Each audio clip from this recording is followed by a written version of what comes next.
Welcome to the slop farm. Enjoy the video. You begin by ensuring permissions and connectivity so SSM can act on your hosts. First, attach the Amazon SSM Managed Instance Core policy to the IAM role used by instances. This grants required API permissions. Once done, make sure instances can reach SSM endpoints via VPC endpoints or outgoing internet, otherwise signaling fails. Next, install and start the SSM agent on each target machine and confirm the agent version. This enables inventory, run command, and session manager features to function correctly. Now you map actions to targets and execute them. Create resource groups or tag instances consistently so you can target fleets reliably. Tags simplify repeatable operations.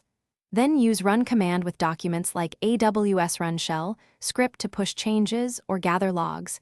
Select synchronous output and Cloud Watch or S3 for results. For ongoing configuration and force state manager associations, and build automation runbooks to orchestrate multi-step tasks. This layered approach separates one-off commands from enforced state and repeatable automation, improving safety and audit. Finish by validating results and putting monitoring in place. Inspect run command outputs and automation execution history in the console, and forward logs to CloudWatch or S3 for long-term auditing. Make sure state manager associations are active and maintenance windows scheduled when needed. If something fails, check the SSM agent status, IAM role permissions, network routes, and DNS, and system time synchronization. These are common root causes. Finally, use Session Manager for direct shell access without opening inbound ports and enable logging for future diagnostics.